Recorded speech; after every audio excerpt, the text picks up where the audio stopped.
السلام علیکم ورحمۃ اللہ وبرکاتہ نحمدہ ونصلی علی رسولہ الکریم اما بعد فاعوذ باللہ من الشیطان الرجیم بسم اللہ الرحمن الرحیم رب اشرح لی صدری ویسر لی امری واحلل عقدۃ من لسانی یفقہوا قولی آمین یا رب العالمین۔ تفسیر آیت نمبر 96 سے سورہ یوسف 13واں سپارہ۔ اب آپ جہاں تک پہنچے ہیں تھوڑا سا اسی کو ہم ریوائز کرتے ہوئے آگے قصے کو بڑھاتے ہیں کہ حضرت یعقوب علیہ السلام کے لیے جب حضرت یوسف علیہ السلام نے اپنا کرتا دیا کہ یہ ان کے لیے لے جائیں اور لے جا کر ان کے چہرے پہ ڈالیں تو ان کی آنکھیں جو ہیں وہ ٹھیک ہو جائیں گی اور وہ دیکھنے والے ہو جائیں گے۔ اب وہاں سے جب کرتا لے کے وہ بھائی چلے یہودا جو کہ وہاں رہ گئے تھے نا، تو وہ جب لے کر وہ آئے وہ کرتا، تو وہ اب وہاں سے مصر سے جیسے ہی چلے، جیسا کہ میں نے بتایا تھا، تو ان کو یوسف علیہ السلام کی خوشبو آنے لگی۔ انہوں نے کہا مجھے تو ہوا میں جو ہے یوسف کی خوشبو آتی ہے، اور کہیں تم لوگ مجھے ایسا نہ سمجھو کہ میرا دماغ خراب ہو گیا ہے یا میں کوئی خپتی ہوں یا پاگل ہوں یا کوئی ایسی میں بات کر رہا ہوں، بلکہ بالکل ایسا ہی مجھے فیل ہو رہا ہے کہ جیسے یوسف کی مجھے خوشبو آ رہی ہے۔ تو اب آپ یہ دیکھیں کہ وہ بھائی جو تھے، وہ باقی جو وہاں خاندان کے لوگ یا بھائی جو ان کے رہ گئے تھے، اب آپ اس سے دیکھیں اندازہ لگائیں جو جملہ انہوں نے کہا قالو تاللہ انک لفی ضلالک القدیم،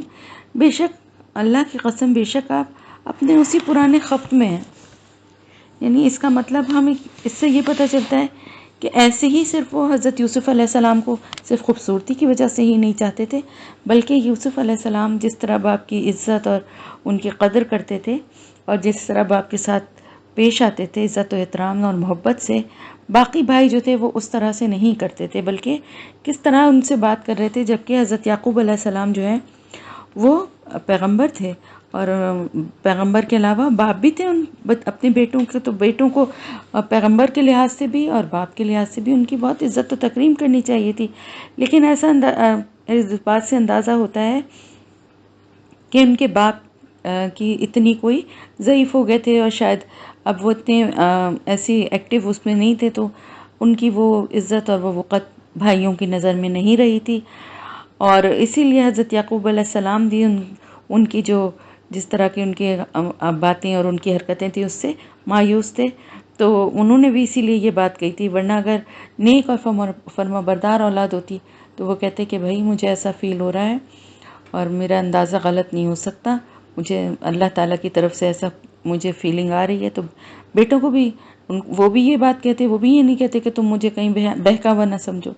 اور بیٹے بھی یہی کہتے اگر نیک اور فرما بردار ہوتے کہ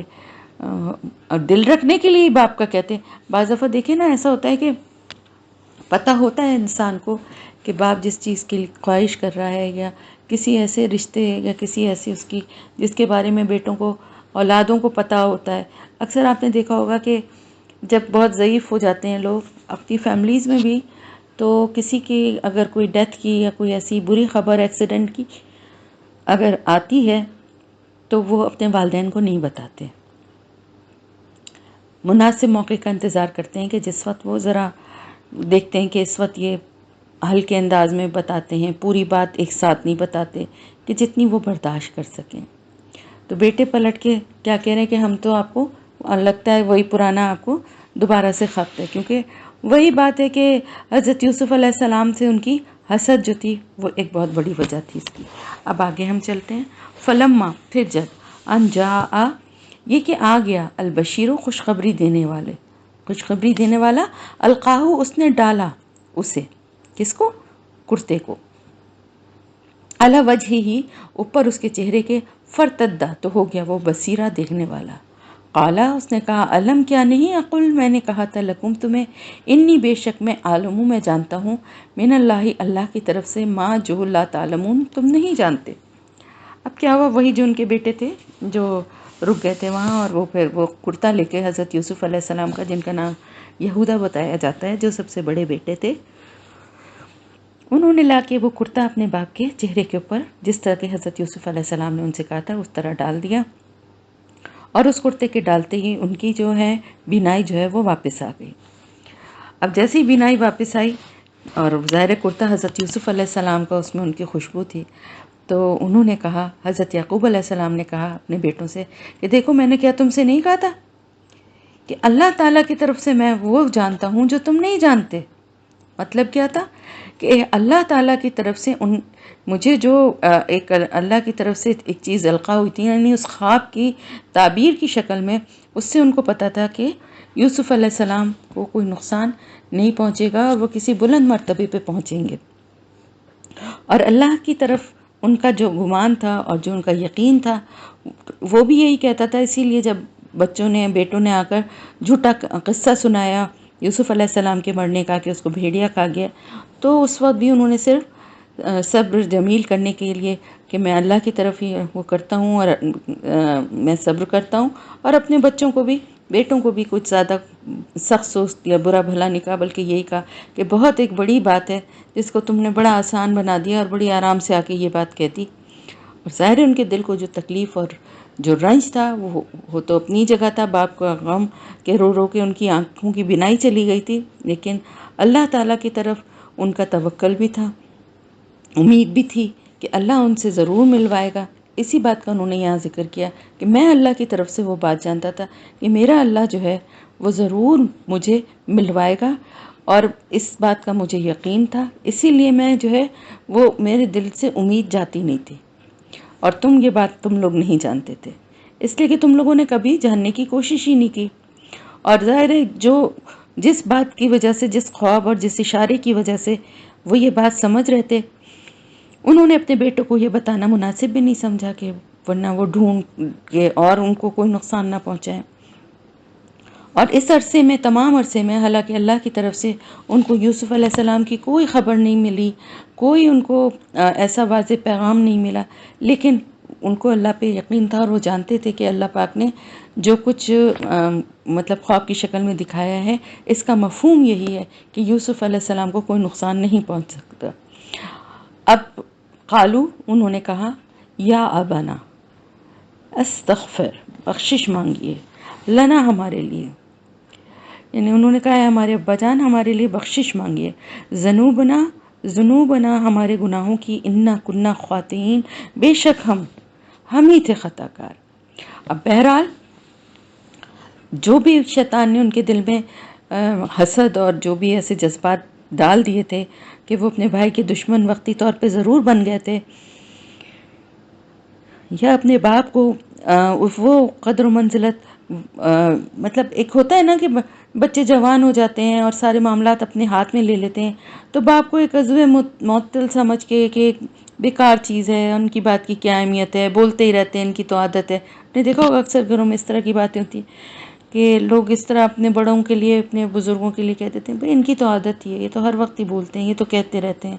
اب ان کے کہے پہ کہاں تک کوئی چلے۔ مناسب انداز بھی ہو سکتا ہے نا اس بات کو کرنے کا،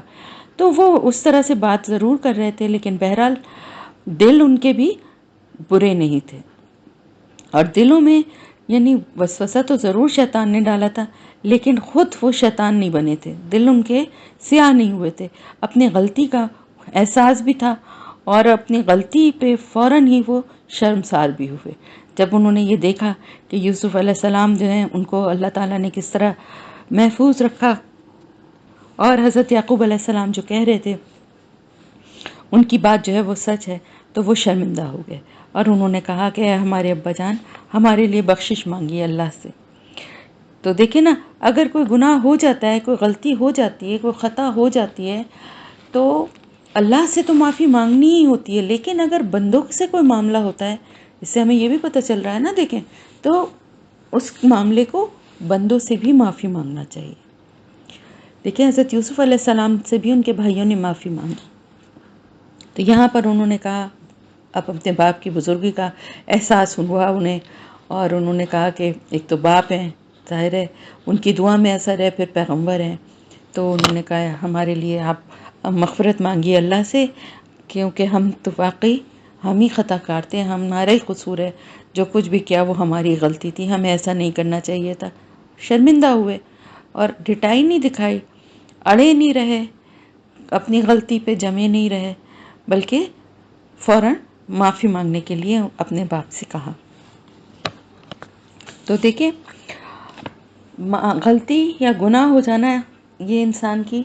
کمزوری، انسان کی فطرت میں کمزوری ہے کہ اس سے ہو جاتے ہیں. لیکن اس کے بعد غلطی کا یا گناہ کا احساس ہونے کے بعد کیا کرنا چاہیے؟ فوراً اس کی تلافی کرنی چاہیے. اور تلافی کیسے ہوگی؟ کہ جس شخص کے ساتھ کیا ہے، جس شخص کے ساتھ برائی کی ہے، پہلے تو اس سے معافی مانگی جائے اور پھر اللہ تعالیٰ سے معافی مانگی جائے. تو انہوں نے اپنے والد سے کہا، کیونکہ ظاہر ہے والد کی حیثیت سے بھی اور پیغمبر کی حیثیت سے بھی ان کی دعا اللہ کے پاس زیادہ قبول ہوگی. ماں باپ کی دعائیں اولاد کے حق میں قبول ہوتی ہیں نا زیادہ. انہوں نے کہا سوفا، ضرور، استغفر، میں بخشش مانگوں گا، لکم، تمہارے لیے، ربی، اپنے رب سے، انہو، بے شک وہ، هو الغفور الرحیم، بے شک وہ وہی ہے بہت بخشنے والا، نہایت رحم کرنے والا. اب انہوں نے فوراً یہ نہیں کہا کہ چلو بھائی ہاں ٹھیک ہے اللہ تمہیں معاف کرے. انہوں نے کیا کہا؟ میں ضرور عنقریب تمہارے لیے بخشش مانگوں گا اپنے رب سے، بے شک وہ بہت بخشنے والا، نہایت رحم کرنے والا. تو اس میں یہاں پر ہمیں دو تفاسیر جو ہیں ان میں ہمیں دو باتیں ملتی ہیں کہ انہوں نے یہ بات کیوں کہی تھی. ایک تو یہ کہا گیا کہ وقتی طور پہ جو مطلب انہوں نے جیسے ہی معافی مانگی تو فوری طور پہ حضرت یعقوب علیہ السلام ان کو معاف کرنے کے لیے ان کا دل آمادہ نہیں ہوا، کیونکہ ظاہر ہے انہوں نے تکلیف بھی اتنی بڑی پہنچائی تھی، اتنے سالوں تک ان کے بیٹے سے ان کو دور رکھا اور سارا جو کچھ بھی کیا، اور جو ان کے ساتھ بھی جس طرح کا سلوک کرتے تھے، ان کو وہ عزت و تکریم نہیں دیتے تھے، تو وہ بھی تھوڑے ناراض تھے اپنے بیٹوں سے. اس لیے انہوں نے کہا کہ میں عنقریب میں مانگوں گا تمہارے لیے اپنے رب سے استغفار. لیکن دوسری تفسیر جو میرے دل کو زیادہ لگتی ہے وہ یہ کہ انہوں نے یہ بات اس لیے کہی تھی کہ میں تمہارے گناہوں کے لیے کسی ایسے وقت پہ، یعنی جیسے تہجد کا وقت ہے، میں اس وقت جب عبادت کروں گا، میں اس وقت اپنے رب سے تمہارے لیے بھی بخشش مانگوں گا تاکہ وہ تمہیں معاف کر دے. کیونکہ دیکھیں نا، دعا کے لیے کچھ مقبولیت کے بھی لمحے ہوتے ہیں، کچھ اوقات ایسے ہوتے ہیں جن میں دعائیں زیادہ قبول ہوتی ہیں، جیسے تہجد کا وقت ہے، جیسے میدان عرفات ہے. یہ کچھ جگہیں، کچھ وقت ایسے ہیں کہ جن میں دعائیں گارنٹی ہوتی ہے ایک طرح سے اور بہت جلدی قبول ہوتی ہیں. تو انہوں نے اس وجہ سے یہ کہا تھا، اور وہ رسمی سی بات کرنا نہیں چاہ رہے تھے. جیسے ہم سے بھی اگر کوئی کہتا ہے نا کہ ہمارے لیے دعا کیجیے گا تو ہم کہتے ہیں ہاں ضرور، اللہ تعالیٰ تمہاری پریشانی دور کرے، کہتے ہیں نا. لیکن بہت کم ہم میں سے ایسے ہیں کہ اس بات کو یاد رکھیں، اور جس وقت ہم نماز کے بعد یا کسی ایسے وقت میں جب کہ ہم کوئی مقبول لمحے ہوتے ہیں، جیسے فرض نماز کے بعد ہوتا ہے یا تہجد کے بعد ہوتا ہے، یا اور بھی قرآن شریف پڑھ کے جب ہم بیٹھتے ہیں اس وقت، یہ سارے وقت ایسے ہوتے ہیں جس میں دعائیں زیادہ قبول ہوتی ہیں. تو اس وقت ہم کتنا یاد رکھتے ہیں ان لوگوں کو جو ہم سے دعا کے لیے کہتے ہیں. تو اس کا آسان طریقہ یہ ہے، جس کا مسئلہ آپ کو یاد ہو، جس کی بات آپ کو یاد ہو، آپ اس کا نام لے کے اس کے لیے دعا کریے. اور اگر آپ کے ذہن میں کچھ آپ کو یہ ہو کہ کچھ رہ گیا ہے مجھے شاید کسی کا ذکر، تو آپ پھر یہ کہہ سکتے ہیں کہ جس کسی نے بھی مجھ سے دعا کے لیے کہا ہے، اللہ تعالیٰ اس کے حق میں بہتری اور بھلائی کے ساتھ جو بھی اس کی خواہش ہے، جو بھی اس کی جو کچھ بھی وہ چاہتا ہے اس کو پورا کر دے، اور جو بھی اس کی مشکلات ہیں انہیں دور کر دے، جو کچھ بھی تکلیفیں ہیں انہیں دور کر دے، اور ہر پریشانی کو، ہر تکلیف کو اس کے بھی اور ہمارے سب کے راستوں سے ہٹا دے. تو اس طرح کی دعا کرنا چاہیے. اور دعا ویسے بھی کرنا چاہیے، یعنی یہ مطلب نہیں ہے کہ اگر کوئی آپ سے کہہ رہا ہے دعا کا تو آپ کہیں جی میں تو ابھی نہیں کروں گی، میں تو جب نماز پڑھوں گی، جب بھی بیٹھوں گی تو دعا کروں گی. اس وقت بھی کر دیجئے، اس کو کہہ دیجئے ہاں ٹھیک ہے اللہ تعالیٰ تمہاری پریشانی دور کرے، لیکن میں تمہارے لیے کروں گی. اکثر لوگ کہتے بھی ہیں، اس سے بہت لوگ کہتے ہیں کہ دیکھیں ہمیں خاص طور سے ہمارے لیے دعا کیجیے، ہمارا نام لے کے ہمارے لیے دعا کیجیے، میرے لیے خاص طور سے دعا کیجیے. تو میں کوشش یہی کرتی ہوں کہ نام لے کے دعا کروں. میں کوشش یہی کرتی ہوں کہ جن کے مسئلے مجھے بڑے لگتے ہیں، جن کی پریشانیاں مجھے لگتا ہے کہ وہ مجھے یاد رہ جاتی ہیں، ظاہر ذہن میں رہ جاتی ہیں وہ باتیں، تو نام لے کے ان کا ضرور میں کرتی ہوں، اور باقی اور سب کے لیے بھی ایک مجموعی دعا بھی کرتی ہوں۔ تو طریقہ یہی ہونا چاہیے۔ تو اسی لیے انہوں نے یہ کہا کہ میں عنقریب، یعنی میں ایسے وقت پہ تمہارے لیے دعا کروں گا، اور کیونکہ وہی ہے جو کہ بخشنے والا اور رحم کرنے والا ہے، اسی سے ہم مانگ سکتے ہیں، اسی سے بخشش مانگتے ہیں، اسی سے رحم مانگتے ہیں۔ اس کے علاوہ ہمارے پاس کیا ہے، کس کا در ہے، ہم کہاں جائیں۔ فلما، پھر جب دخلوا، وہ داخل ہوئے، اللہ، اوپر، یوسف کے آوا، اس نے ٹھکانہ دیا، الہی، اپنی طرف، اب اویہی، اپنے والدین کو، وقالا، اور کہا، ادخلوا، داخل ہو جاؤ، مصر، شہر میں، انشاءاللہ آمنین، اگر اللہ نے چاہا تو امن والے ہو کر۔ اب کیا ہوا کہ یہ سب کے سب جب وہاں پہنچے، کہا جاتا ہے کہ یہ 67 لوگ تھے جو کہ ان کے خاندان کے افراد تھے جو مصر گئے تھے۔ اس تعداد میں وہ لڑکیاں شامل نہیں ہیں جو کہ دوسرے گھرانوں سے شادی ہو کر آئی تھی حضرت یعقوب علیہ السلام کے خاندان میں، یعنی ان کے بیٹوں کی جو بیویاں تھیں ان کو نہیں کاؤنٹ کیا گیا، باقی لوگوں کو کاؤنٹ کیا گیا ہے، تو وہ 67 تھے۔ اور پھر اس وقت حضرت یعقوب علیہ السلام کی عمر 130 سال تھی، اور اس کے بعد وہ مصر میں 17 سال تک زندہ رہے۔ ٹھیک ہے۔ اچھا، دوسری بات میں آپ لوگوں کو بتانا چاہوں گی، پہلے بھی شاید میں نے ایک دفعہ بتایا تھا آپ کو کہ مصر جو ہے نا وہ شہر کو کہتے ہیں۔ مصر ملک کا نام بھی ہے، لیکن مصر کا عربی میں مطلب جو ہے وہ شہر ہے۔ تو جب وہ داخل ہوئے یوسف علیہ السلام پر، یعنی ان کے سامنے جب پہنچے وہاں تک، تو انہوں نے ان کو ٹھکانہ دیا، اپنے والدین کو اپنے پاس ٹھہرایا، اور باقی لوگوں سے کہا کہ اس شہر میں داخل ہو جاؤ اور امن و امان کی زندگی یہاں گزارو، یہاں اب تمہارے لیے چین ہی چین ہے، سکون سے، اطمینان سے اپنی وہ صحرائی اور وہ جو ایک مشکل خانہ بدوشی کی جو قبیلے والی زندگی تھی وہ اب تمہاری وہیں رہ گئی ہے۔ اب یہاں شہر میں ایک آرام سے آسائش اور سکون والی زندگی جو ہے، یہاں شہر میں داخل ہو جاؤ، اور یہاں پر اپنے گھر بنا کر، یہاں مطلب یہ کہ وہاں سے سب کو بلا کے، وہاں اس جگہ سے، کنعان سے، یہ سارے کے سارے جو تھے بنی اسرائیلی، یعنی حضرت یعقوب علیہ السلام کی جو اولاد تھی، یہ سب کی سب مصر آ گئی۔ تو یہ بات میں نے آپ کو پہلے بتائی تھی کہ ابھی تک جو بادشاہ تھا مصر کا، وہ چرواہے بادشاہ جو کہلاتے تھے، وہ تھے عرب تھے، وہ ابھی تک فرعون یہاں کا بادشاہ نہیں تھا۔ تو اس نے حضرت یوسف علیہ السلام کو اپنی جگہ بادشاہ بنا دیا تھا۔ اب کیا ہوا کہ یہ لوگ سب وہاں جب پہنچ گئے، تو تھوڑے سا میں آپ کو وہاں اس کا بیک گراؤنڈ میں تھوڑا بتاؤں کہ جب بنی اسرائیل وہاں سے مصر سے نکلے تو ان کی تعداد جو ہے وہ کم از کم 20 لاکھ کے قریب تھی۔ تو یہ ایک عجیب مطلب بات ہے کہ 500 سال کے بعد یہ جو فرعون کا دور تھا، اور جس میں حضرت موسیٰ علیہ السلام کی بعثت ہوئی اور پھر وہاں سے بنی اسرائیل نکلے، تو بنی اسرائیل جو تھے وہ تعداد میں اتنے زیادہ کیسے بڑھ گئے، کیونکہ 67 لوگ اتنی زیادہ تو تعداد میں نہیں ہو سکتے۔ اور آپ کو پتہ ہے کہ وہاں جب صحرائے سینا میں گئے تو کتنے بڑے تھے کہ 12 ان کے بڑے بڑے قبائل تھے، اور پھر ان کے لیے الگ چشمے تھے، تو ایک بہت بڑی آبادی، ایک بہت بڑی تعداد تھی۔ تو یہ بات جو ہے اس کو میں تھوڑا سا آپ لوگوں کو بتانا چاہ رہی ہوں۔ اب ہوا یہ تھا اصل میں کہ بنی اسرائیل تو پیغمبروں کی اولاد میں سے تھے نا۔ اب یہ جو بنی اسرائیل کون تھے، یعنی حضرت یعقوب علیہ السلام کے بیٹے، جن سے آگے یہ پوری نسل چلی ہے۔ اور ان کے جو لیڈر تھے وہ کون تھے، حضرت یوسف علیہ السلام، جن کی وجہ سے مصر میں وہ پاؤں جما سکے، وہاں قیام ان کا ہو سکا۔ حضرت یوسف علیہ السلام خود بھی پیغمبر تھے۔ اب 400-500 سال تک ملک کا اقتدار جب انہی لوگوں کے ہاتھوں میں رہا، تو اس دوران میں یقیناً مصر میں اسلام کی خوب تبلیغ کی گئی ہوگی، اور پھر وہاں مصر کے جو رہنے والے لوگ تھے، جو اہل مصر تھے، وہ بھی اسلام لے آئے ہوں گے، اور جب اسلام لے آئے ہوں گے تو پھر ان کا رہنا سہنا اور ان کا طور طریقہ وہ سب غیر مسلم جو مصری تھے ان سے الگ ہو گیا ہوگا، اور بنی اسرائیلی کے طرح کا ہو گیا ہوگا۔ تو مصر کے لوگوں نے ان کو بھی اجنبی بنا دیا ہوگا۔ بالکل اسی طرح آپ کو یہ بات زیادہ آسانی سے اس طرح سمجھ میں آ سکتی ہے کہ ہندوستان میں جس طرح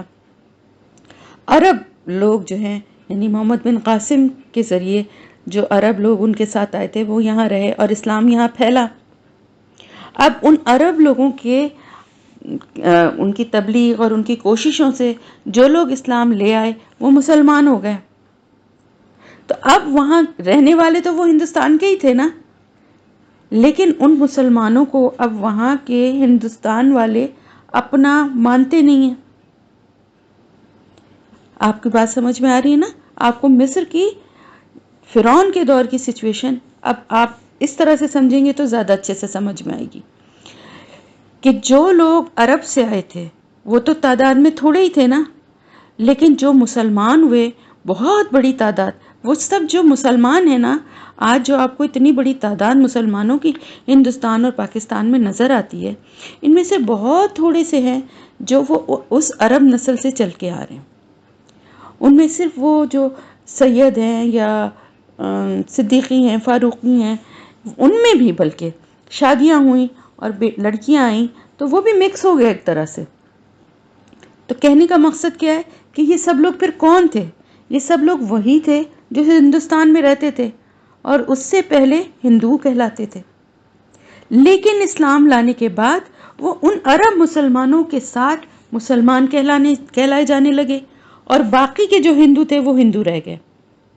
اور ایک اسٹیج کے بعد، اتنے سالوں کے بعد، اب یہ ہے کہ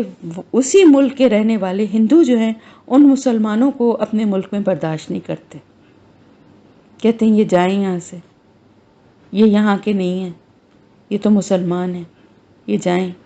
جبکہ وہ کہاں کے ہیں؟ وہ بھی تو وہیں کے ہیں نا. تو ایگزیکٹلی یہی صورتحال وہاں بھی ہوئی کہ جو مصری ایمان لے آئے تو وہ مسلمان ہو گئے. پھر ظاہر ہے ان کے طور طریقے، ان کے لباس، ان کا کھانا پینا، ان کا عبادت، ہر چیز مسلمانوں کی طرح ہونے لگی نا، تو وہ باقی مصری لوگوں سے الگ ہو گئے اور بنی اسرائیل کے ساتھ ہی شامل ہو گئے. اسی وجہ سے جب وہاں سے ہجرت کرنے کے لیے اور جب کہا گیا کہ بنی اسرائیل کو یہاں سے لے کے جانا ہے، تو ان کے ساتھ وہ سارے مسلم جو مصری تھے نا، وہ بھی بنی اسرائیل کے ساتھ ہی مل کے ان کے ساتھ نکلے. اور جب مصر میں یہ ہوا جیسے کہ آج کل ہندوستان میں ہو رہا ہے، قوم پرستی کا ایک وہ شروع ہو گیا ہے نا کہ ہندو ہیں تو ہندوستان ان کا ہے، مسلمانوں کا نہیں ہے. تو اسی طرح سے مصر میں بھی جب شروع ہوا تو مظالم جب ہوئے تو صرف بنی اسرائیل پر ہی نہیں ہوئے بلکہ ان مصری مسلمانوں پر بھی ہوئے، ان کو بھی اسی میں لپیٹ لیا گیا، یعنی بنی اسرائیل کے ساتھ ہی. اور اسی وجہ سے جب بنی اسرائیل نے ملک چھوڑا تو وہ مصری مسلمان بھی ان کے ساتھ ہی نکلے. ٹھیک ہے؟ بالکل اسی طرح کہ جیسے یہاں پر 4 صوبے تو بنے ہوئے تھے، لیکن جو مسلمان تھے وہاں رہنے والے وہ بھی اپنا سب کچھ چھوڑ کر یہاں آ گئے. اور اس کے بعد کیا ہوا کہ بنی اسرائیل نے ان غیر اسرائیلی مسلمانوں کے لیے اجنبی اور پردیسی اس طرح کی اصطلاحیں استعمال ہونے لگیں. تورات میں اور بائبل میں اس کا ذکر ہمیں خاص طور سے ملتا ہے. خروج میں جہاں بنی اسرائیل کے مصر سے نکلنے کا حال بیان ہوا ہے بائبل میں، وہاں پر مصنف کہتا ہے کہ ان کے ساتھ ایک ملا جلا گروہ بھی گیا. اس طرح پھر وہ آگے کہتا ہے کہ جو ملی جھلی بھیڑ ان لوگوں میں تھی وہ طرح طرح کی ہرس کرنے لگے. بالکل اسی طرح کہ ہم سب مسلمان ہیں، لیکن جو وہاں سے آ گئے مسلمان یہاں، آج تک ان کے اوپر مہاجر ہونے کا لیبل لگا دیا گیا، مکس نہیں کیا گیا، ایکسیپٹ نہیں کیا گیا. اسی طرح بنی اسرائیل نے بھی ان لوگوں کو ایک الگ ہی درجہ دیا، اپنے ساتھ مکس نہیں کیا. ٹھیک ہے؟ پھر آگے تورات میں حضرت موسیٰ علیہ السلام کو جو احکام دیے گئے اس میں بھی اس کی وضاحت ملتی ہے کہ جو شخص بے باک ہو کر گناہ کرے، خواہ وہ دیسی ہو یا پردیسی، وہ خدا کی اہانت کرتا ہے، وہ شخص اپنے لوگوں میں سے کاٹ دیا جائے گا. پھر دوسرے جگہ تورات میں ہی ہے، خواہ بھائی بھائی کا معاملہ ہو یا پردیسی کا، تم ان کا فیصلہ انصاف کے ساتھ کرنا. اب یہ تحقیق کرنا مشکل ہے کہ ان کتابوں میں جو اللہ کی کتابیں تھیں کیونکہ اس میں اتنا تحریف ہو گئی ہے.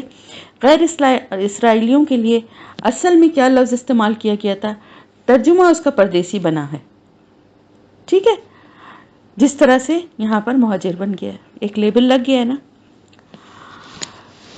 تو یہ جو میں تھوڑا سا بیک گراؤنڈ تھا، یہ میں نے آپ کو سمجھایا تاکہ آپ کو آگے حضرت موسیٰ علیہ السلام کے دور کا جب آپ سنتے ہیں نا تو آپ کو زیادہ اچھے سے یہ حال سمجھ میں آئے. اب ہم واپس وہیں پر آ جاتے ہیں کہ جہاں پر یہ سب وہاں پہنچے اور حضرت یوسف علیہ السلام نے اپنے والدین کو تو اپنے پاس ٹھہرا لیا اور اپنے باقی کے کنبے والوں سے، اپنے بھائیوں وغیرہ سے کہا کہ تم لوگ جاؤ شہر میں اپنے گھر ور بناؤ اور امن و امان کے ساتھ یہاں رہو، یہاں تمہارے لیے بہت اچھا انتظام ہے. مطلب وہ جس طرح کی سختی اور ایسی زندگی سخت تم نے گزاری ہے اس سے کے لحاظ سے یہاں پہ بہت اچھی آسائش اور آرام والی زندگی ہے. شہر کی زندگی تھی ظاہر سہولتوں والی. ورفع اور بلند کیا ابویہ اپنے والدین کو للعرشی تخت پر، وخروا اور وہ سب گر پڑے لہو اس کے لیے سجدن سجدہ کرتے ہوئے. وقالا اور کہا یا ابتی اے میرے ابا جان، ھذا تعویل یہ ہے تعویل رؤیایا میرے خواب کی، من قبل اس سے پہلے، قد جعلھا بلا شبہ بنا دیا اس کو، ربی میرے رب نے، حقاً سچا، وقد اور بلا شبہ، احسن اس نے احسان کیا، بی میرے ساتھ، اس جب اخرجنی اس نے نکالا مجھے، من السجنی قید خانے سے، وجاء اور وہ لے آیا، بکم تمہیں، من البدوی صحرا سے، من بعدی بعد اس کے، ان نزغ الشیطانو کہ وسوسہ ڈالا شیطان نے، بینی درمیان میرے، و بین اخوتی اور درمیان میرے بھائیوں کے، ان ربی بے شک رب میرا، لطیف باریک بین ہے، بہترین تدبیر کرنے والا ہے، لما واسطے اس کے جو یشاء وہ چاہتا، انہو بے شک وہ ہوا وہی ہے، العلیم الحکیم بہت علم والا اور بہت حکمت والا. اب کیا ہوا کہ جب یہ سب وہاں پہنچے تو تلمود میں لکھا ہے کہ جب حضرت یعقوب علیہ السلام کی آمد کی خبر وہاں پہنچی دارالسلطنت میں، تو حضرت یوسف علیہ السلام سلطنت کے بڑے بڑے جو امراء تھے، وزراء تھے اور فوج کے جو بڑے بڑے عہدیدار تھے اور فوج کو لے کر ان کے استقبال کے لیے نکلے اور بہت احترام اور احتشام کے ساتھ ان کو شہر میں لائے. وہ دن وہاں جشن کا دن تھا، عورتیں مرد بچے سب اس جلوس کو دیکھنے کے لیے اکٹھے ہو گئے اور سارے ملک میں خوشی کی لہر دوڑ گئی. تو پھر اس کے بعد انہوں نے اپنے والدین کو اپنے پاس بٹھایا دونوں، اور والدین یعنی ان کی اپنی والدہ کا تو انتقال ہو گیا تھا، لیکن ان کے باقی جو بھائی تھے ان کی جو والدہ تھی جو کہ حضرت یوسف علیہ السلام کی سگی خالہ بھی تھی، ان کو جو ہے ان کو اور اپنے والد کو جو ہے وہ بھی ماں ہی تھیں ظاہر ہے، تو ان دونوں کو تخت پر اپنے ساتھ بٹھایا اور وہ 11 کے 11 بھائی جو ہیں وہ سجدے کے لیے اللہ تعالیٰ فرما رہے ہیں کہ وہ سب گر پڑے اس کے لیے سجدہ کرتے ہوئے. اب اس لفظ سجدے سے اکثر لوگوں کو یہ غلط فہمی ہوتی ہے. بعض لوگ یہ کہتے ہیں کہ اسی طرح کا یعنی سجدہ تعظیمی جو ہے وہ پیروں کے فقیروں یعنی پیروں کے سامنے جو لوگ جھک جھک کے سجدہ کر رہے ہوتے ہیں نا، یا بادشاہوں کے سامنے، تو کہتے ہیں کہ اسی سے وہ استدلال نکالتے ہیں کہ اس کی اجازت ہے. تو باقی جو بات ہے وہ یہ ہے کہ اس سے پہلے سجدہ تعظیمی کی اس میں بھی مفسرین کی ہمیں 2 رائے ملتی ہیں. ایک تو یہ کہ پچھلی شریعتوں میں سجدہ تعظیمی جو تھا نا وہ کیا جا سکتا تھا جو عبادت کے جذبے سے خالی ہو، تو وہ خدا کے سوا دوسروں کو بھی کیا جا سکتا تھا، یعنی بادشاہ کو یا کسی بزرگ کو. اور شریعت محمدی میں یعنی ہمارے جو حضور اکرم صلی اللہ علیہ وسلم کے جو دین کو فائنل جو ایک شکل دی ہے، اس میں جو ہے کسی بھی قسم کا سجدہ جو ہے اللہ کے سوا ہر ایک کے لیے حرام کر دیا گیا. لیکن اصل میں جو غلط فہمی ہے وہ دراصل اس وجہ سے پیدا ہوئی ہے، جو اصل بات ہے وہ یہ ہے کہ ہم نے لفظ سجدہ کو آج جیسے ہم نماز میں جو سجدہ کرتے ہیں ہم نے اس کو اسی طرح کا سجدہ سمجھ لیا ہے، یعنی ہاتھ گھٹنے پیشانی زمین پر ٹکانا. لیکن یہاں پر سجدے کے معنی سر جھکانے کے یعنی سجدہ زمین پہ ہاتھ اور گھٹنے اور پیشانی زمین پر ٹکانا نہیں ہے، بلکہ باؤ ڈاؤن کرنا، یعنی اپنے آپ کو، جیسے آپ نے دیکھا ہوگا کہ ایک جو انگریزوں کا وہ طریقہ ہوتا ہے کہ پہلے ہوتا تھا، اب تو خیر وہ بھی ختم ہو گیا ہے، کہ وہ ہیٹ لگایا کرتے تھے، اور اگر کسی خاتون کوئی سامنے سے گزرتی تھی عزت اور احترام کے لیے ہیٹ کو وہ ہاتھ میں لے کے اور سر کو ایسے جھکا لیا کرتے تھے، یا بادشاہ یا ملکہ کے سامنے جاتے تھے تو تھوڑا سا اپنے پیروں کو ٹرن کر کے کندھوں کو جھکا لیتے تھے. دس از بو ڈاؤن، یعنی اپنے کو کندھوں کو ذرا سا جھکانا. دس از ناٹ سجدہ، یہ سجدہ نہیں ہے، یہ ہے کہ اپنے آپ کو کسی کی تعظیماً عزت کے لیے آپ نے ذرا سا اپنے سر کو اس طرح سے جھکا لیا، جیسے کہ اپنے بزرگوں کے آگے ہم کرتے ہیں نا، اور وہ سر پہ ہاتھ پھیرتے ہیں، اس طرح ہوتا ہے نا، بالکل جسٹ لائک دیٹ. یہ ہے وہ شکل جو کہ تعظیمی طور پہ انہوں نے کی. سجدہ بالکل نماز والا سجدہ جو ہے نا وہ نہیں کیا، کیونکہ نماز والا جو سجدہ ہے نا وہ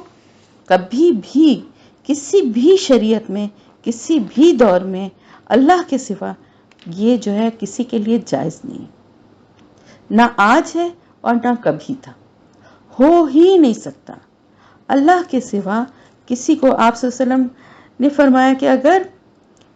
کسی کو سجدہ کرنا جائز ہوتا اللہ کے علاوہ تو میں بیویوں کو حکم دیتا کہ اپنے شوہر کو سجدہ کریں. تو مجازی خدا کہتے ہیں نا، کیوں یعنی اس حد تک شوہر کی اطاعت اور اس حد تک شوہر کا درجہ جو ہے وہ ایک بیوی کے لیے محترم ہوتا ہے. تو نہیں ہے اجازت. آپ صلی اللہ علیہ وسلم کے لیے، آپ صلی اللہ علیہ وسلم تو سخت ناپسند کرتے تھے کہ آپ کے آنے پہ اگر لوگ اٹھ کے اور کھڑے بھی ہو جائیں تو آپ اس کو پسند نہیں کرتے تھے. تو مختصراً بات یہ ہے کہ یہاں پر سجدے سے مراد سب سے بڑی بات ہے کہ وہ والا سجدہ ہے ہی نہیں کہ جس میں جیسا جو نماز کا سجدہ ہے. یہاں پر سجدے سے مراد ہے کہ سر کو جھکا لیا انہوں نے تعظیماً. اور جب انہوں نے جب ایسا کیا تو حضرت یوسف علیہ السلام نے کہا کہ اے میرے ابا جان، یہ ہے وہ میرے خواب کی تعبیر جو میں نے اس سے پہلے دیکھا تھا. یعنی انہوں نے کیا خواب دیکھا تھا؟ ہم نے شروع میں سورہ یوسف جب شروع ہوئی ہے تو انہوں نے کیا دیکھا تھا کہ سورج اور چاند ہیں ان کے ساتھ اور 11 ستارے جو ہیں وہ سجدہ کر رہے ہیں. تو سورج اور چاند کون تھے؟ ان کے ماں باپ. اب آپ یہ دیکھیے کہ انہوں نے کیا کیا کہ اپنے ماں باپ کو اپنے ساتھ تخت پر بٹھایا. دیکھیں کس طرح سے عزت کی، کس طرح. حالانکہ آپ یہ دیکھیں کہ ماں تو ان کی سگی ماں بھی نہیں تھی، اور ظاہر ہے کیونکہ رشتہ ایسا تھا کہ اس میں رقابت آ گئی تھی تو وہ والی محبت والی کیفیت تو نہیں ہوگی. اور باپ جو تھے بے شک بہت شفیق اور بہت محبت کرنے والے تھے، لیکن بہت چھوٹی سی عمر سے تو باپ سے تو دور ہو گئے تھے، باپ کا اتنا ساتھ نہیں رہا تھا، باپ نے نہ اتنی کوئی تربیت کی. ہاں یہ ضرور تھا کہ بیسک جو ان کو دین کی جو نالج تھی اور جو اچھی نیکی کی اور ہدایت کی جو باتیں تھیں وہ باپ نے بچپن سے ان کو اس طرح سے ان کی تربیت کی تھی کہ بڑے ہو کر اتنے سال تک وہ ایسے کافر اور ایسے معاشرے میں رہے جس کی سوسائٹی میں اتنی غلط اور بہروی اور اتنی برے جو وہ ہیں باتیں جو ہیں عام تھیں، وہاں پر بھی وہ انہوں نے اپنے کو محفوظ رکھا. تو اور اگر باپ کچھ بھی نہ کرے، ماں کچھ بھی نہ کرے، دیکھیں ماں باپ کا حق پھر بھی یہی ہے کہ ان کو ہر طرح سے تعظیم اور عزت دی جائے، اس میں کوئی کمی نہ کی جائے. کیونکہ بچوں کو پیدا کرنا، اس دنیا میں لانا، یہی ایک بہت بہت بڑا کام اور بہت بڑی ذمہ داری ہے جو ماں اور باپ کرتے ہیں. اور اس کے بعد جتنا عرصہ بھی بچوں کی زندگی میں ماں باپ رہتے ہیں، مستقل وہ اپنی اولاد کے لیے اچھے سے اچھا کرنے کی کوشش ہی کرتے رہتے ہیں. یہاں تک کہ ایک وقت ایسا بھی آتا ہے کہ وہ ایسی عمر کو پہنچ جاتے ہیں کہ اتنی عقل اور سمجھ بھی نہیں رہتی، باتیں بھولنے لگتے ہیں، باتیں دہرانے لگتے ہیں. زیادہ وہ لوگ جن کی عقل اور سمجھ کی مثالیں دی جاتی تھیں اب وہ بچوں جیسی باتیں کرنے لگتے ہیں. تو ایسے وقت میں بہت دیکھیں نا، وقت انسان کو اور قرآن انسان کو سب سے بڑی بات ہے، بہت کچھ سکھاتا ہے. ہم سے جو کمی یا ہم سے جو کوتاہیاں ہوئیں، میں چاہتی ہوں جو لوگ قرآن پڑھ رہے ہیں ان کو اس چیز کا شعور دوں کہ وہ وقت سب کی زندگیوں میں آتا ہے کہ ماں باپ اب ایسی حالت میں ہو جاتے ہیں کہ وہ اس طرح سے سمجھداری کی باتیں نہیں کرتے، باتوں کو دہراتے ہیں، کسی چیز کی رٹ لگا لیتے ہیں، بچوں کی طرح باتیں کرنے لگتے ہیں. اب آپ ان کے ماں باپ نہ بن جائیے، آپ اس وقت ان کو نصیحتیں نہ کرنے لگیے، ٹوکنے نہ لگیے، ہر بات پہ جھڑکنے نہ لگیے، بلکہ ان کی ہر بات کو تحمل سے سنیے، تسلی کیجیے ان کی، تھوڑا باتوں باتوں میں ان کو سمجھائیے، ان کا دل رکھیے، ان کو ایک دم یہ احساس نہ دلائیے کہ آپ تو کو اب کوئی عقل ہی نہیں رہی ہے، یا آپ کو اب کوئی سمجھ ہی نہیں رہی ہے، یا کیا آپ بار بار ایک ہی بات کہتے رہتے ہیں. یہ احساس انہیں بار بار نہ دلائیں. ان کی باتوں، وہ ماں باپ جو ہے نا، بہت بہت بہت قیمتی چیز ہیں، بہت بڑی دولت ہیں، بہت بڑی دولت ہیں. اللہ تعالیٰ جن کے موجود ہیں، اللہ پاک ان کو سلامت رکھے. جن کی زندگیوں میں ماں باپ موجود نہیں ہیں، ان سے پوچھیں کہ یہ کتنی بڑی دولت ہے. پوری زندگی بھی اگر دوبارہ مل جائے تو میں اپنے ماں باپ کے لیے خدمت کے لیے ہاتھ باندھے کھڑے رہوں. میرا یہ دل چاہتا ہے. جو کمی کوتاہی مجھ سے ہوئی ہے، میں کوشش کرتی ہوں دعاؤں سے، ہر چیز سے اس کو پورا کروں. ان کا حق ادا ہو ہی نہیں سکتا ماں باپ کا. تو یوسف علیہ السلام پیغمبر تھے اور پیغمبر کی اولاد تھے، اور اپنے باپ کی حیثیت اور مرتبے کو سمجھتے تھے. خوش قسمت ہیں وہ اولادیں جو زندگی میں ماں باپ کی قدر کرتی ہیں. ہم سمجھتے ہیں ہم نے بہت قدر کی، ہم نے بہت خیال کیا، لیکن جب ہم سوچتے ہیں تو ایسا لگتا ہے کچھ بھی نہیں کیا. ہم نے کیا ہی کیا ہے؟ وہ ہم سے چاہتے ہی کیا ہے؟ کچھ بھی نہیں چاہتے ماں باپ. بس ان کو عزت اور اہمیت دیں ہر بات میں، ان کی بات کو تحمل سے سنیں، ان کی بات کو اہمیت دیں. تو حضرت یوسف علیہ السلام نے اپنے ماں باپ کو عزت سے ساتھ تخت پر بٹھایا. یہ نہیں کہ میں تو بادشاہ ہوں تو میرا تو منصب الگ ہی ہے، آپ لوگ بھی بیٹھیے دربار میں، لیکن میں تو بادشاہ ہوں. لیکن انہوں نے نہیں، اپنے ساتھ تخت پر اپنے ماں باپ کو بٹھایا. اور بھائی جو تھے وہ ان کے آگے انہوں نے سجدے میں یا اپنے سر کو تعظیماً جھکایا. ٹھیک ہے. اب انہوں نے کہا کہ بلا شبہ میرے رب نے سچ کر دکھایا اس خواب کو، جو اس نے دکھایا تھا اس خواب کو میرے رب نے سچ کر دکھایا. اور پھر آگے کی جو بات ہے نا، وہ ایک ایسی بات ہے جس میں غور سے ایک ایک جملے کو سنیے گا اور سمجھیے گا کہ ایک مومن کا کردار کیسا ہونا چاہیے. انہوں نے ایک ایسے فرد نے، ایک ایسے شخص نے جو کہ ایک صحرائی قبائلی ایک گروہ، قبائلی گروہ جو ہوتے ہیں نا، جیسے جگہ جگہ کچھ لوگ اپنے قبیلہ اپنے خیمے ڈال کے رہتے ہیں، اس طرح کے خانہ بدوش خاندان کا ایک فرد تھے حضرت یوسف علیہ السلام، جن کو خود ان کے بھائیوں نے حسد کی وجہ سے ہلاک کر دینا چاہا تھا. لیکن اللہ تعالیٰ نے ان کو زندگی کی اس دور سے نکال کے، بظاہر جو چیز مشکل لگ رہی تھی اس میں ان کے لیے آسانیاں پیدا کر دیں، اور آخر کار زندگی کے بہت سے نشیب و فراز سے گزرتے ہوئے وہ دنیاوی عروج کے انتہائی مقام پر پہنچ گئے. یعنی بادشاہ بن گئے، اس سے بڑا اب اور دنیا میں کیا عہدہ ہے؟ دنیا میں تو کوئی عہدہ نہیں ہے نا بادشاہ سے بڑھ کر. اور آخر میں اس مقام تک پہنچنے کے بعد وہ موقع بھی آ گیا کہ وہ خاندان جس کے پاس جس سے وہ نکالے گئے تھے، اب وہ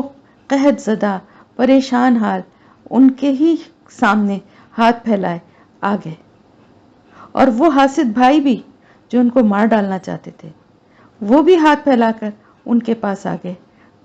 غلے کے لیے اور مدد کے لیے، اور اس کے بعد اس سے بھی بڑھ کر یہ کہ ان کے تخت شاہی کے سامنے سر جھکائے کھڑے ہو گئے۔ اب یہ موقع کیا تھا؟ عام انسان کی زندگی میں اگر ایسا موقع ہے تو وہ کیا کرے؟ کتنا اگر فرض کریں ان کو معاف بھی کر دیا ہے، ان کو لے بھی آئے، ان کو بسا بھی دیا سب، لیکن احسان جتانے سے، ڈینگے مارنے سے باز نہیں آئے گا۔ گلے شکوے اور کوئی نہ کوئی لان تان کا موقع، کوئی تیر برسانے سے انسان چوکتا نہیں ہے ایسے موقع پر بھی، کہ بھئی چلو اللہ کا شکر ہے تم لوگوں کو احساس ہو گیا اور تم آج یہاں تک آ گئے، میرے ذریعے سے دیکھو اللہ نے آج تمہیں یہاں پہ، تم لوگوں نے تو مجھے ہی مارنے کی کوشش کی تھی، لیکن دیکھو اللہ کتنا بڑا ہے کہ تمہیں آج یہاں آ کے لا بسایا ہے۔ اس طرح کی باتیں کریں، یا یہ کہے کہ دیکھو جس کی تم نے اتنی دشمنی کی تھی، جس سے تم نے اتنا حسد کیا تھا، آج دیکھو وہ کس مقام پر ہے اور تم اس کے سامنے کس طرح کھڑے ہو۔ اس طرح کی باتیں کرنے سے کیا ہوتا ہے؟ اس طرح کی باتیں کرنے سے یہ ہوتا ہے کہ وہ دل جو دکھے ہوئے ہوتے ہیں نا، شرمندہ ہوتے ہیں پہلے، کہ ان کو ندامت ہوتی ہے، اپنی غلطی پہ پچھتا رہے ہوتے ہیں، وہ دوبارہ سے جو ہے نا غم و غصے سے بھر جاتے ہیں، کہتے ہیں اچھا ہی کیا تھا اس کے ساتھ، دیکھو اب بھی باز نہیں آ رہا، کیسے ہمیں احسان جتا رہا ہے، ہمیں کیسے سب بھرے دربار میں ذلیل کر رہا ہے۔ لیکن وہ تو ایک نبی تھے، ایک سچے اور اللہ کا خوف رکھنے والے انسان تھے، ان کا اخلاق کا الگ ہی حال تھا۔ وہ اپنا جو اللہ نے ان کو یہ عروج دیا تھا اس پر کوئی فخر نہیں، بلکہ انہوں نے کیا کہا کہ بلا شبہ میرے رب نے مجھ پر احسان کیا۔ یہ نہیں کہا کہ تم لوگوں نے تو وہاں سے مجھے کس حال میں نکالا تھا کہ کنویں میں ڈال دیا تھا اور پھر مجھے یہاں بھیج دیا گیا، لیکن دیکھو میں مستقل محنت کرتا رہا، کوشش کرتا رہا، یہ سیکھا میں نے، وہ سیکھا میں نے، اور پھر اللہ کی طرف سے مجھے نبوت ملی، مجھے یہ خوابوں کی تعبیر کا علم ملا، جس کی وجہ سے آج میں یہاں بادشاہ کے مقام پہ بیٹھا ہوں۔ نہیں، اپنے عروج پر خود اپنی ذات پر فخر نہیں کیا، بلکہ اللہ کا احسان یاد کیا کہ اللہ کا نے بلا شبہ اللہ نے مجھ پر احسان کیا کہ جو آج میں اس مقام پر ہوں۔ اور ساری بات جو ہے نا اس کا سہرا اللہ پہ انہوں نے ڈالا، اس کا کریڈٹ اللہ کو دیا، اپنے کو کچھ نہیں دیا۔ اللہ کا احسان ہے مجھ پر کہ جو آج اس نے مجھے اس مقام تک پہنچایا، اور جب اس نے مجھے قید خانے سے نکالا، یعنی میں تو بے گناہ ہی قید خانے میں پڑا ہوا تھا، لیکن اللہ تعالیٰ نے مجھے ایسا علم دیا جس کے ذریعے سے اس نے مجھے قید خانے سے نکالا، یعنی یہ بھی کہ اللہ نے، یہ بھی اللہ کی طرف سے ہی تھا جو اس نے مجھے، میرے لیے یہ ذریعہ بنایا، اس میں بھی میری کوئی بڑائی نہیں، کیونکہ یہ علم مجھے اللہ نے ہی دیا تھا نا۔ تو یعنی یہاں تک پہنچانے والی ذات اللہ کی ہے، جیل سے نکلوانے والی ذات اللہ کی ہے، اور پھر اس کے بعد یہ نہیں کہا،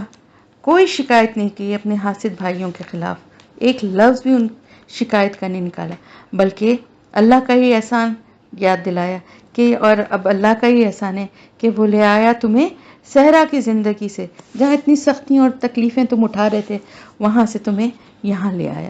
یعنی کتنی پیاری انداز میں انہوں نے، کتنے پیارے انداز میں یہ بات کہی۔ یہ بھی نہیں کہا کہ تم نے میرے ساتھ کیسی برائی کی تھی، یہ بھی نہیں کہا کہ تم لوگ تو مجھ سے حسد کرتے تھے، بلکہ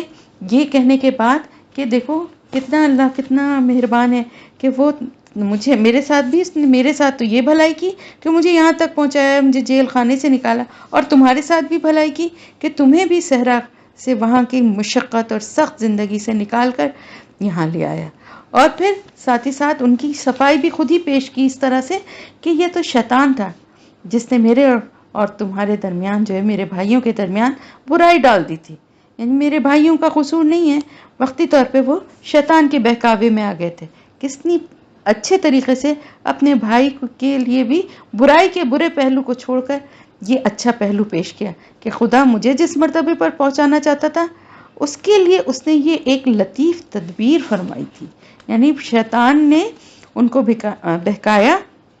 ان کے دل میں وسوسہ ڈالا میرے اور میرے بھائیوں کے درمیان، جس کی وجہ سے انہوں نے جو کچھ کیا، لیکن اس میں بھی اللہ تعالیٰ نے ایک لطیف ایک تدبیر فرمائی۔ وہ ایسا ہی ہے میرا مالک، میرا پروردگار، اور اس میں ایک اس کی حکمت تھی، اور وہ سب کچھ جاننے والا، اس کا علم جو ہے ہر چیز پر حاوی ہے، ہر چیز کو اس نے گھیرے میں لیا ہوا ہے. تو وہ اس کی حکمت تھی کہ یہ اس نے ایک راستہ ایسا بنایا تھا کہ شیطان تو یہ سمجھ رہا تھا میرے بھائیوں کو بہکا کر کہ ان کے ذریعے کرا کے ان کو بھی برا بنانا اور میرے حق میں بھی برا کروانا، لیکن اس میں اللہ کی حکمت کے مطابق میرے لیے خیر تھی، کیونکہ اللہ پہ توکل کرنے والے لوگ تھے نا. تو چند الفاظ یہ جو تھے، یہ کہنے کے بعد اللہ کے شکر ادا کیا انہوں نے کہ تو نے مجھے بادشاہی دی، قابلیت بخشی، جس کی وجہ سے میں قید خانے میں پڑا رہنے کے بجائے آج دنیا کی سب سے بڑی سلطنت کا حکمران ہوں. اور اگر میں اللہ سے اب کچھ مانگتا ہوں، آگے انہوں نے کہا، وہ اب آگے ہم پڑھتے ہیں، رب بھی، اے میرے رب، قد آتیتنی، بلا شبہ دیا تو نے مجھے، من الملکی، بادشاہت میں سے، وعلمتنی، اور سکھایا تو نے مجھے، من تعویل الاحادیث، خوابوں کی تعبیر میں سے، بات کی تہ میں پہنچنا، فاطر السماوات والارض، اے پیدا کرنے والے آسمانوں اور زمین کے، انت ولی، تو ہی میرا دوست ہے، فی الدنیا والآخرت، دنیا میں اور آخرت میں، توفنی مسلموں والحقنی بالصالحین، تو فوت کرنا مجھے مسلمان اور ملا دینا مجھے صالحین کے ساتھ. اب کیا ہوا؟ انہوں نے کیا کہا؟ یہ سارے اللہ کے احسانات یاد کرنے کے بعد کہا کہ اللہ تعالیٰ جو چاہتا ہے، جس طرح چاہتا ہے، اس کے لیے وہ بہترین تدبیر کرنے والا ہے، کیونکہ وہ علم والا ہے سب سے بڑھ کر، اور سب سے زیادہ حکمت ہے اس کے پاس. اس کا ہر فیصلہ جو ہے اس میں اس کی حکمت ہوتی ہے. تو اے میرے رب، اب آخر میں اللہ کا شکر ادا کر رہے ہیں اپنی ان تمام جو اللہ کی نعمتیں ان کو ملی ان پر، کہ اللہ تعالیٰ سے کہہ رہے ہیں کہ تو نے مجھے، تیرا شکر ہے کہ تو نے مجھے بادشاہت دی اور تو نے مجھے علم دیا. وہ علم، وہ قابلیت، یعنی خوابوں کی تعبیر، بات کی، سمجھدار تھے، بات کی تہ تک پہنچنے کا علم، جس کی وجہ سے آج میں دنیا کی اس سب سے بڑی سلطنت، اس زمانے میں مصر کی سلطنت سب سے بڑی تھی، اس کا میں حکمران ہوں، ورنہ میں تو قید خانے میں پڑا ہوتا. اور پھر آخر میں انہوں نے کیا کہا کہ اے آسمانوں اور زمین کے پیدا کرنے والے، تو ہی میرا دوست ہے،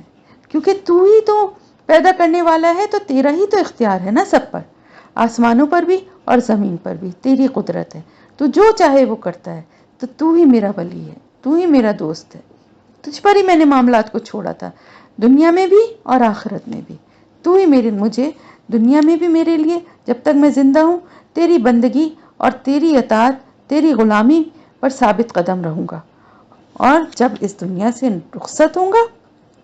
دنیا میں بھی اور آخرت میں بھی، اور جب اس دنیا سے رخصت ہوں گا، اللہ سے دعا کی تو مجھے نیک بندوں کے ساتھ ملا دیا جائے. یعنی میں اس حالت میں مجھے موت دینا کہ میں مسلمان ہوں، اور صالحین کے ساتھ میرا انجام کرنا. یعنی خود ایک انتہائی نیک اور صالح انسان، پیغمبر، اللہ سے کیا دعا مانگ رہا ہے کہ آسمانوں اور زمین کے پیدا کرنے والے، تو ہی میرا دوست ہے دنیا میں اور آخرت میں، تو مجھے ایسے حال میں فوت کرنا، ایسے وقت، ایسے حال میں مجھے موت آئے کہ میں مسلمان ہوں، ایمان کی حالت میں میرا خاتمہ ہو، اور پھر مرنے کے بعد نیک اور صالح لوگوں کے ساتھ میرا معاملہ فرمانا، ان میں مجھے ملا دینا، انہی کے گروپ میں مجھے شامل کر دینا. تو یہ دعا جو ہے نا، یہ بہت ہی پیاری دعا ہے. فاطر السماوات والارض، انت ولی فی الدنیا والآخرہ، توفنی مسلما والحقنی بالصالحین. اس کو یاد کر لیں، بہت پیاری دعا ہے، مفہوم بھی بہت اچھا ہے اس کا. اور اللہ پاک ہم سب کا معاملہ ایسے ہی کرے، آمین یا رب العالمین. اللہ کے سوا ہمارا کوئی دوست نہیں ہونا چاہیے، کیونکہ اللہ کے علاوہ سب عارضی، سب دھوکہ ہیں، اور اسی کی دوستی، اسی کا ساتھ جو ہے نا وہ پائیدار ہے. وہی قائم رہنے والی ذات ہے، وہی مدد کرنے کا اختیار رکھتی ہے، وہی مشکلات سے نکالنے کا اس کے پاس قدرت ہے. تو وہ زمینوں اور آسمان سب کا مالک وہی ہے نا، تو بس اسی کے حوالے ہم اپنا معاملہ کرتے ہیں، اور اللہ پاک ہمیں ایسی حالت میں ہم سب کو اٹھائے کہ ہم سب ایمان کی حالت میں ہوں، کلمہ زبان پر ہو ہمارے، اور پڑھنے کے بعد نیک اور صالح لوگوں میں اللہ پاک ہمیں اس گروپ میں شامل کرے جس میں سب نیک اور صالح لوگ ہیں، اور انہی کے ساتھ ہمارا انجام اور ہمارا معاملہ کرے، آمین یا رب العالمین۔ تو یہ ایک پیغمبر اور ایک انتہائی نیک انسان کی دعا ہے جو کہ ہم سب کو مانگنی چاہیے۔ ذالکہ یہ من انبائی کچھ خبریں ہیں، الغیبی غیب کی، نوحی ہی ہم وحی کرتے ہیں اسے، الیکا طرف آپ کے، وما کنتا اور نہ تھے آپ، لدیہم پاس ان کے، اذ اجمعوا جب انہوں نے اتفاق کیا، امرہم اپنے معاملے پر، وہم یمکرون اور وہ چالیں چل رہے تھے۔ اب یہاں پر یہ قصہ جو ہے حضرت یوسف علیہ السلام کا یہاں پر ختم ہو رہا ہے، اور اس میں حضرت یوسف علیہ السلام کا کردار، حضرت یوسف علیہ السلام کی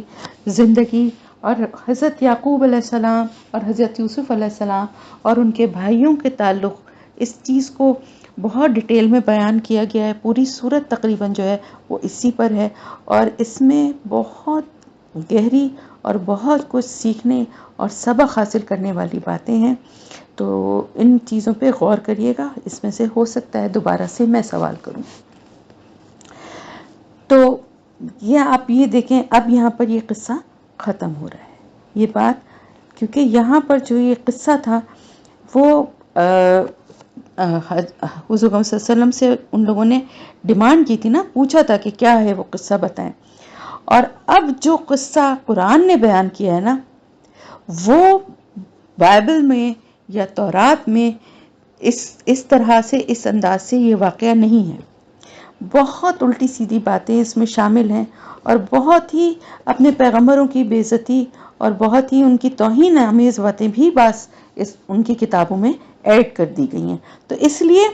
اب جو قرآن نے جو حضرت یوسف علیہ السلام، حضرت یعقوب علیہ السلام کا جو کردار پیش کیا، تو یہ کہہ نہیں سکتے تھے وہ جنہوں نے یہ سوال کیا تھا کہ آپ صلی اللہ علیہ وسلم سے کہ یہ بنی اسرائیل سے سنا ہوا قصہ ہوگا، کیونکہ ایسا بنی اسرائیل کی کتابوں میں اس انداز میں یہ واقعہ موجود ہی نہیں ہے۔ تو اللہ تعالیٰ یہ فرما رہے ہیں کہ یہ جو خبریں ہیں غیب کی، یہ ہم وہی کر رہے ہیں آپ کی طرف۔ آپ تو اس وقت نہیں تھے نا جب وہ لوگ سب جمع ہو کر یہ جو پلاننگ کر رہے تھے اور جو سازشیں کر رہے تھے، اور جو آپس میں جمع ہو کے جو ڈسکشن ہو رہا تھا نا، یعنی حضرت یوسف علیہ السلام کو کنویں میں پھینکنے کا، یا اس کے بعد بھی جب جو باتیں یہ لوگ آپس میں کر رہے تھے، تو آپ تو وہاں موجود نہیں تھے نا۔ تو یہ غیب کی خبریں ہیں، جس طرح سے بالکل سورہ آل عمران میں جب وہ حضرت مریم علیہ السلام کا واقعہ تھا نا، کہ ان کی پیدائش کے بعد یہ واقع ان کی والدہ نے یہ دعا کی تھی کہ جو بھی اولاد ہوگی اس کو میں وقف کر دوں گی اللہ کے لیے، تو بیٹی ہوئی تو ان کا کس طرح سے کروں، تو اس کی جو ظاہر ذمہ داری کسی کو دینی تھی، تو اس کے لیے جو بھی وہاں کے جو ان کی کیا کہنا چاہیے گرجا تھا، یا جو بھی ان کا عبادت گاہ تھی، اس کے جو وہ تھے پیش رو جو ہوتے ہیں جو وہاں پہ عبادت کرنے والے، تو ان کے یہ ہوا ڈیسائیڈ کیا جائے کہ وہ کس طرح سے فیصلہ ہو، تو وہ قلم پانی میں ڈالے گئے تھے، آپ لوگوں کو یاد ہوگا۔ اس وقت بھی اللہ تعالیٰ نے یہ فرمایا تھا نا کہ آپ اس وقت موجود نہیں تھے جب یہی سب کچھ ہو رہا تھا، آپ کو یہ سب کچھ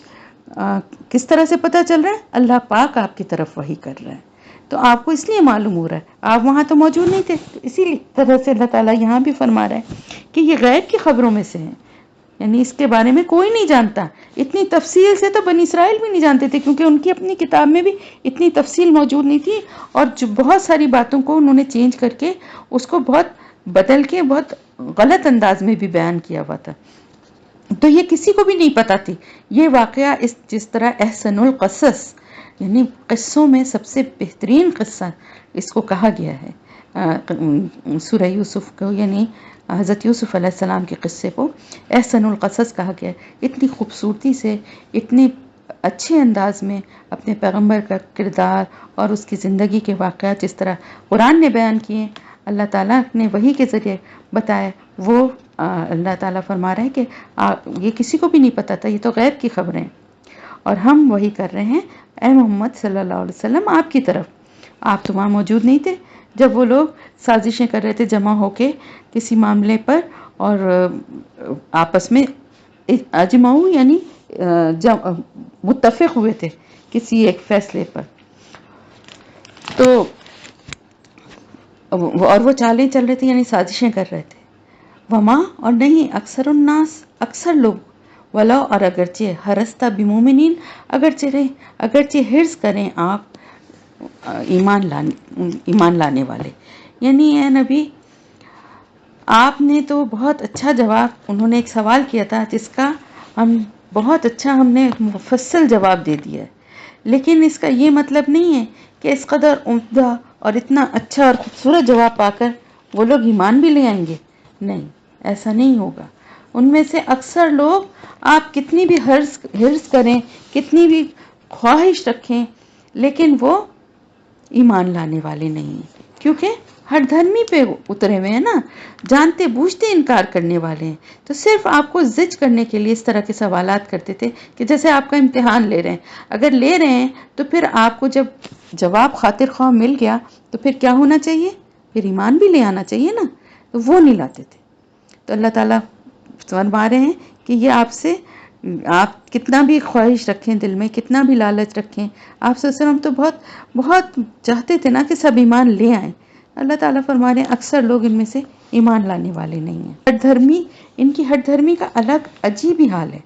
آپ کی نبوت کی آزمائش کے لیے بہت سوچ سمجھ کے مشورے کر کے مطالبے کرتے ہیں،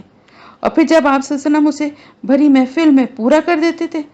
تو ان کو، آپ صلی اللہ علیہ وسلم کو یہ توقع ہوتی تھی کہ اب تو نہیں، یہ تسلیم کرنے میں کوئی مطلب اب اعتراض یا کوئی ایسی شک والی بات نہیں رہی کہ یہ قرآن آپ صلی اللہ علیہ وسلم خود تصنیف نہیں کر رہے، خود نہیں لکھ رہے، بلکہ آپ پر وہی آتی ہے. لیکن اللہ تعالیٰ فرما رہا ہے کہ یقین جانو کہ یہ اب بھی نہیں مانیں گے اور اپنے انکار پر جمے رہنے کے لیے کوئی دوسرا بہانہ ڈھونڈ نکالیں گے. کیونکہ اصل میں ان کے نہ ماننے کی وجہ یہ نہیں ہے کہ تمہاری سچائی کا اطمینان حاصل کرنے کے لیے کھلے دل سے کوئی معقول دلیل مانگ رہے ہیں کہ بھئی ہمیں یقین نہیں آتا، اچھا یہ بات اس طرح سے بتائیے تو پھر ہم مانیں کہ ہاں بھائی صحیح ہے. اس لیے نہیں کر رہے کہ ان کو کوئی دلیل ابھی تک ملی نہیں ہے، بلکہ یہ صرف تمہاری بات ماننا چاہتے ہی نہیں ہیں. ان کو تلاش یہ نہیں ہے کہ کوئی دلیل ان کو مل جائے جس کی وجہ سے یہ بات مان لیں، بلکہ یہ نہ ماننے کے لیے بہانے تلاش کرتے ہیں. تو دیکھیں جن کو ایمان نہیں لانا تھا، کیونکہ ہوا یہ تھا کہ میں نے بتایا تھا نا آپ کو کہ ایک گروہ تھا کہ جہاں پر آپ اپنی محفل میں آپ کو انہوں نے امتحان کے لیے بلایا تھا، اور اچانک یہ مطالبہ کیا تھا کہ اگر تم نبی ہو تو بتاؤ بنی اسرائیل کہ مصر جانے کا قصہ کیا ہے. اس کے جواب میں آپ نے ان کو وہیں اور اسی وقت پورا قصہ سنا دیا گیا. آپ صلی اللہ علیہ وسلم کو وحی کا اسی وقت نزول ہوا اور پورا قصہ آپ نے سنا دیا. اور آخر میں یہ مختصر سا فقرہ کہہ کر آئینہ بھی ان کے سامنے رکھ دیا کہ ڈھیٹ ہو تم لوگ، ڈھیٹ اور ہٹ دھرم ہو. اس میں اپنی صورت دیکھ لو، کس منہ سے تم امتحان لینے بیٹھے تھے. کوئی معقول اور کوئی عقل والا انسان ہے جو واقعی میں نصیحت حاصل کرنا چاہے تو وہ اگر امتحان لیتا ہے تو پھر وہ اس لیے لیتا ہے کہ اگر حق ثابت ہو جائے تو مان لے. اگر تم تو وہ لوگ ہو جو منہ مانگا ثبوت مل جانے پر بھی بات کو ماننے والے نہیں ہو. وما اور نہیں تسألہم آپ سوال کرتے ان سے علیہ اس پر من اجرن کسی اجر کا، ان نہیں ہے ہوا وہ الا مگر ذکر للعالمین ایک ذکر تمام جہان والوں کے لیے. اوپر اس سے پہلے والی آیت میں بھی تنبیہ کی اور اس آیت میں بھی ایک تنبیہ ہے کہ جس میں ملامت کا پہلو بھی ہے اور فہمائش کا پہلو بھی ہے. یعنی یہ ارشاد بظاہر تو آپ صلی اللہ علیہ وسلم سے، لیکن اصل مخاطب کون ہے؟ کفار. ان کو یہ سمجھایا جا رہا ہے، اللہ تعالیٰ یہ سمجھانا چاہ رہے ہیں کہ اے اللہ کے بندو تم یہ غور کرو ذرا کہ تم جو یہ ہٹ دھرمی دکھا رہے ہو کس قدر بیجا ہے. یہ پیغمبر تم سے کیا مانگ رہا ہے؟ یہ شخص بے غرض ہے. یہ اگر اس نے اپنی ذات کے لیے بھی کچھ چاہا ہوتا، اپنے کسی ذاتی مفاد کے لیے دعوت اور تبلیغ کا یہ کام کر رہا ہوتا تو بے شک پھر تو تم یہ کہہ سکتے تھے کہ ہم ایسے مطلب یہ آدمی کی بات کیوں مانے جو اپنے مطلب کے لیے سب کچھ کر رہا ہے یا ہم سے یہ معاوضہ لے رہا ہے. لیکن تم دیکھ رہے ہو کہ یہ شخص بے غرض ہے. تمہاری اور دنیا بھر کی بھلائی کے لیے نصیحت کر رہا ہے، اور اس میں اس کا اپنا کوئی فائدہ نہیں ہے، الٹا لوگوں کی باتیں سن رہا ہے، ان کے سخت رویے جھیل رہا ہے۔ پھر اس کا مقابلہ اس ہٹ دھرمی سے کرنے میں آخر کیا تمہاری عقل میں بات آتی ہے؟ کیوں ایسا کرتے ہو کہ جو انسان کوئی ایک بھلی بات، ایک قاعدے کی بات تمہیں بتا رہا ہے، بے غرضی کے ساتھ بتا رہا ہے، اس کے ساتھ بلا وجہ کی ضد کیوں کر رہے ہو؟ کھلے دل سے اس کی بات سنو، اگر دل کو نہ لگے تو نہ مانو، اور اگر دل کو لگتی ہے تو مان لو۔ یہ تو صرف اللہ تعالیٰ کا ذکر ہے، ایک ذکر ہے جو تمام جہان والوں کے لیے، جو وہ اپنی پوری ایفرٹس کے ساتھ لوگوں تک پہنچانے کی کوشش کر رہے ہیں۔ اس کے بدلے میں انہیں تو کچھ بھی نہیں چاہیے۔ وَكَأَيِّن اور کتنی ہی، من آیتن نشانیوں میں سے ہیں، فی السماواتی آسمانوں میں، والارضی اور زمین میں، یمرون وہ گزرتے ہیں، علیہا ان پر، وہم اور وہ انہا ان سے، موردون منہ موڑنے والے ہیں، اعراض برتنے والے ہیں۔ اب یہاں پر حضرت یوسف علیہ السلام کا واقعہ، جیسا کہ میں نے آپ کو بتایا کہ وہ ختم ہو گیا، اور اس کو ختم ہونے کے بعد ان لوگوں نے جنہوں نے کہ آپ صلی اللہ علیہ وسلم سے یہ سوال کیا تھا، صرف آپ کو ایک یعنی آپ کو ٹیسٹ کرنے کے لیے اور آپ کو اپنے حساب سے ایک مشکل میں ڈالنے کے لیے، اور جب ان کو واضح جواب مل گیا اس کے بعد بھی ہٹ دھرمی پہ اپنی قائم رہے، پھر اب اللہ تعالیٰ ان کے لیے یہ فرما رہے ہیں۔ پہلے اللہ نے یہ فرمایا کہ ان سے پوچھیں کہ یہ جو آپ سے اس طرح کے سوالات کرتے ہیں، آپ کے ان سے کوئی اپنی جو آپ اللہ کا پیغام ان تک پہنچا رہے ہیں اس کا کوئی معاوضہ چاہتے ہیں ان سے؟ آپ تو ایک اللہ کا جو ذکر ہے تمام جہان کے لیے، یہ اللہ کی کتاب ہے، اللہ کے احکامات ہیں، اللہ کی بات کو لوگوں تک پہنچانے کے لیے بے غرض ہو کر کام کر رہے ہیں، کیا یہ چیز بھی ان کے دل پہ اثر نہیں کرتی؟ پھر اللہ تعالیٰ آگے فرما رہا ہے، اور کتنی ہی نشانیاں ہیں آسمانوں میں اور زمین میں۔ سب سے پہلی بات تو یہ ہے، سب سے بڑی بات تو یہ ہے کہ لوگوں کی جو غفلت ہے اس سے ان کو جگانے کے لیے یہ ایک جملہ کہا گیا ہے کہ زمین اور آسمان، سب سے پہلی بات تو یہ ہے کہ یہ آسمان اور زمین یہ بذات خود ایک بہت بڑی نشانی ہے۔ یعنی یہ صرف چیزیں نہیں ہیں کہ آسمان کی طرف ہم نظر ڈالتے ہیں اور ہم اس کو ایسے ہی سرسری سا دیکھ لیتے ہیں، اور زمین میں ہم ایک جگہ دوسری جگہ جاتے ہیں، ہزاروں نشانیاں ہمیں نظر آتی ہیں، کہیں درخت نظر آتے ہیں، کہیں پیڑ نظر آتے ہیں، کہیں چشمے نظر آتے ہیں، کہیں دریا نظر آتے ہیں، کہیں جو ہے وہ سمندر نظر آتے ہیں۔ یہ سب اللہ کی کھلی واضح نشانیاں ہیں، چرند پرند نظر آتے ہیں۔ تو یہ آسمان اور زمین جو ہے، آسمان پہ نظر ڈالیں تو بھی آپ کو ہزاروں نشانیاں اللہ کی نظر آئیں گی۔ سب سے بڑی بات تو یہ آسمان خود ہی ایک بہت بڑی نشانی ہے، جو کہ بغیر ستونوں کے تحت نظر آپ کو وہ اپنے سروں پہ تنا ہوا نظر آتا ہے، ایسا سائبان کہ جو نہ کوئی ستون ہے، نہ کوئی چیز ہے جس سے زنجیریں ہیں، یا کوئی ایسی چیز ہے جس نے اس کو تھاما ہوا ہے، بس اللہ کے حکم سے۔ اللہ کی قدرت کی سب سے بڑی نشانی ہے زمین ہے، جو کہ گول ہونے کے باوجود جس پہ ہم چلتے ہیں پھرتے ہیں، پھسل کے گرتے نہیں ہیں۔ اس میں اللہ نے ایسا گریوٹی کا، کشش ثقل کا ایسا نظام رکھا ہے کہ جس کی وجہ سے چیزیں جو ہیں وہ زمین پر ٹکی ہوئی ہیں۔ تو یہ سب نشانیاں ہیں، یہ خود بخود سب کچھ نہیں ہو رہا۔ اگر ان پر غور کریں اور ہر طرف دیکھیں تو زمین اور آسمان جو ہیں یہ خود ہی ایک بہت بڑی نشانی ہے۔ اور پھر دیکھیں انسانوں کو دیکھنا، ہر چیز کو جو ہے نا، انسان کے پاس ایک بصیرت ہونی چاہیے، نظر ہونی چاہیے۔ ہم خاص طور سے مسلمانوں کو کہ جگہوں سے گزرتے ہوئے، چیزوں کو دیکھتے ہوئے بس صرف ان کو دیکھتے ہوئے نہ گزر جائیں۔ اگر جانوروں کو دیکھیں